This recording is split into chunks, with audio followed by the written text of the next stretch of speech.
Hey, what's up guys, it's Nerdist, and jumping right back into where we left off. If you haven't seen my video on modeling in Techne for mCreator, check out that video right here, and we're gonna keep on going from there basically. So I'm assuming if you're in this video you already have a model and a texture thing set up, and everything is looking good in terms of your model tree, stuff like that. So we're gonna jump right into this. I like using Photoshop as my main tool for editing pictures and stuff. You guys can use whatever you may like. So we have our textures here, and there's a few things on them to note. It is color coded, and it does already have the layout for you of where you have moved all of your textures on your actual texture file. I like making a big texture file just to make sure I have room in case I want like a ton of stuff, but you guys can sort of organize it however you like. First, we're gonna go ahead to File, Export as Texture Map. This is an important step. I'm gonna go ahead and just export it as plantthing.png to my desktop. And there we go, you're done basically. You already have your texture for the mob, except we have this whole thing, and if we loaded the texture right now by doing load texture right here, if we just find our plant thing and open that up, this is what we would see. And this is very clearly not what we want to see, because we want to see an actual texture on it.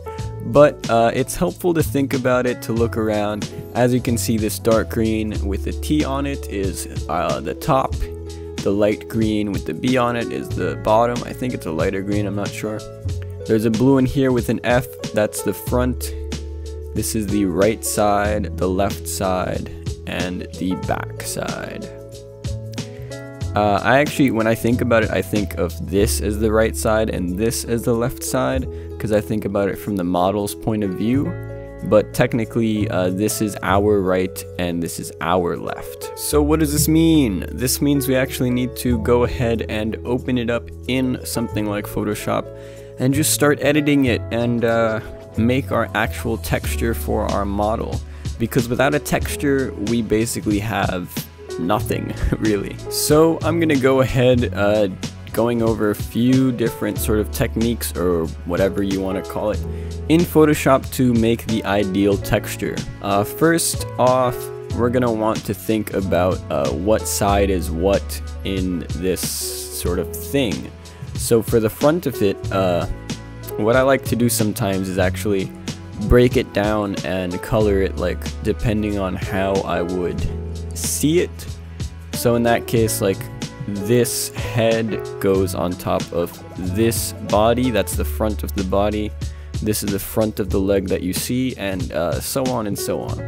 And I like to actually keep this layer down here the way it was, so I can always reference the sort of color guide and know what's what, because as we see, again, this is top, bottom, left, right, front, back, which might be a bit hard to see, but yeah, it's there basically.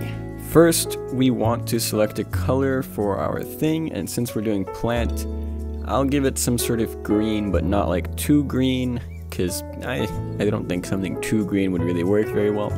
And in Photoshop, you'd want to have the pencil tool selected to get this small square pixel that has no sort of feathering or whatever. And for this, if we just, you know, paint it green like this, that's super boring. We see textures like that all the time. We see texture packs like that. Maybe it's interesting in some cases, but in terms of mod packs, I think you want to add something more interesting, like more of the detailed textures that you see. So to do that, one of the good ways is have some sort of noise in it or color variation. And to do that in Photoshop, one way you could do it is add a new thing, and with that, go filter noise, add noise, and something like this.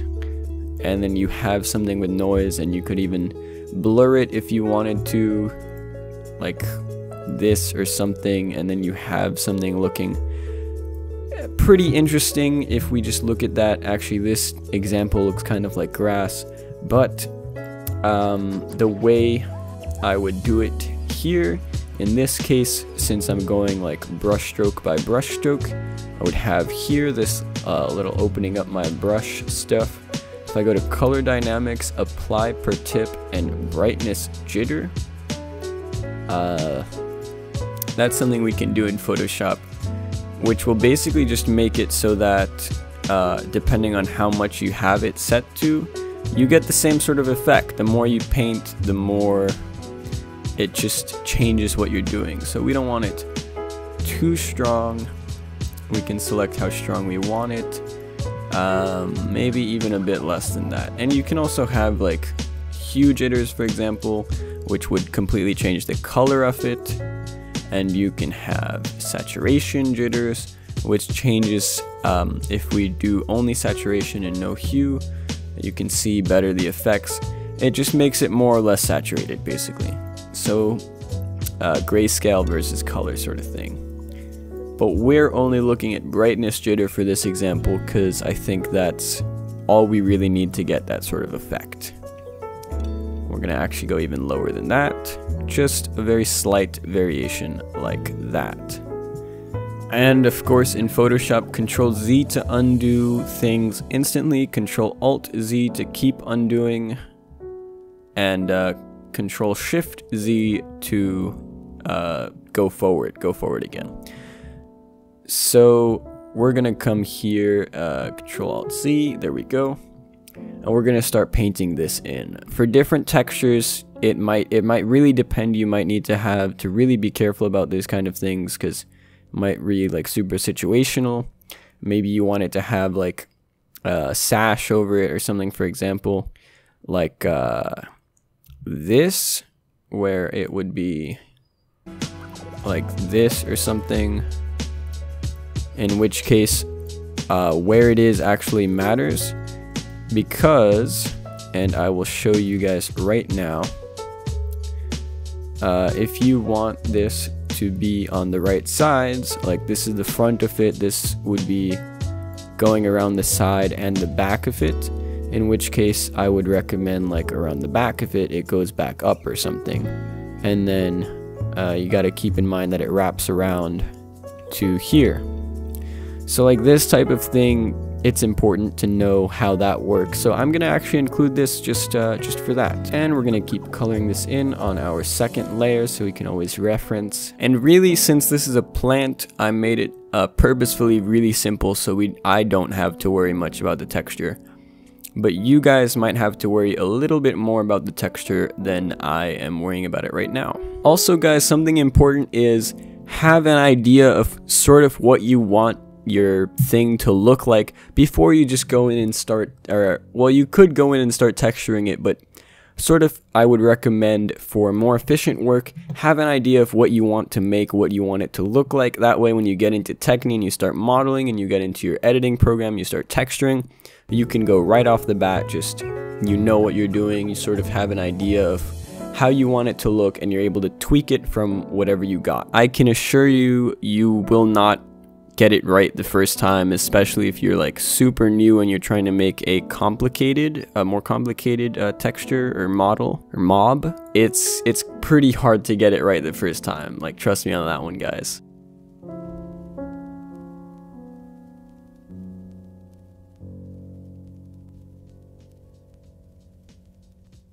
As for the face, I actually do want the plant to have a face, and I have something in mind for the face of the plant. This is pretty small, so we're not going to have a whole lot of room to texture with. That's also something to keep in mind. If you want something super complicated, I'm pretty sure you can scale the texture differently, but like generally if you're just using the texture pixel by pixel, block by block sort of thing, or like cube by cube, however you want to think about it, you know, smaller creatures will have smaller textures unless you use like a higher resolution texture. So since the head is 6 by 6, obviously this is still going to be 6 by 6. Now for the face, I want it to look super derpy, so I'm going to go ahead and select this.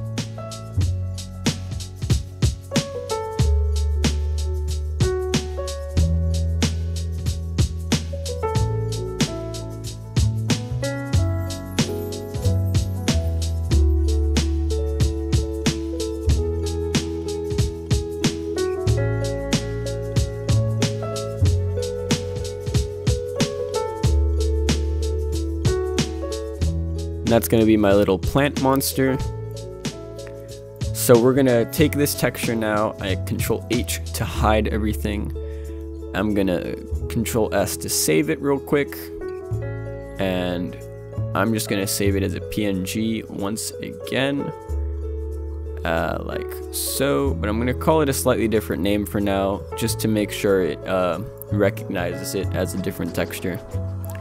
And if we come back into Techni and look at this disgusting mess and click load texture, if we go to plant thing 1.png, it should open this up. And as we can see, the example of this worked perfectly fine, and the head looks exactly how we wanted it to look. So like this mouth thing sort of wraps around. It looks super basic. We weren't going for anything special here, definitely not at all. We can do work on it a little bit more, like maybe make the leaves part a bit darker. That would make more sense. And the feet, we see that we actually placed it in the wrong area. So this is on the inside. So now all we have to do is go back to the texture, come right down here. We're gonna make this a bit darker, so like this dark for this areas. We're gonna come here like this, color all of these in. And in Photoshop, if you just shift click around, you can actually fill it in, like make straight lines to fill stuff in, which can be faster than just coloring it the way I am. Also guys, sorry for all the outside noise if you hear it. That's kind of what living in New York City is like. But yeah. Now, thinking about how this looks and how we want it to look here, I also actually want there to be like one sort of darker line here, going like this, and then 1 pixel there, and same for that one. So since that's on the top of the plant, since it's like the leaf sort of thing, and I'm actually going to do the same one for this instead of what I was going to do before. So that's why it's good to keep on referencing back and forth, so you sort of have a better idea of what you want to do with the texture, what you want to, yeah, basically just what you want to do with it, how you want it to look finally. So as you can see, it looks a lot different. This is a lot more like what we wanted it to look, except I made one little mistake where this was too far to the side, which is not good. But the leaves are looking more normal now, that's looking more normal, everything is looking more normal. So basically, that's how you model and texture something in Techni, really, and I use Photoshop for texturing. And you can apply these methods, these techniques, to any texture that you want. Like the from the first tutorial that I did on actually putting the mob in mCreator, you could do some type of winged angel thing, like fallen angel, like I did there, if you wanted. And you can really do it with any other mob that you want. So be creative, have fun, make your own mobs, and thank you guys so much for subscribing, liking, and commenting, and keeping up with the good support. And if you have any suggestions that you'd like me to do, please put them in the comments below. Again, thank you guys so much for watching, and I'll see you guys next time.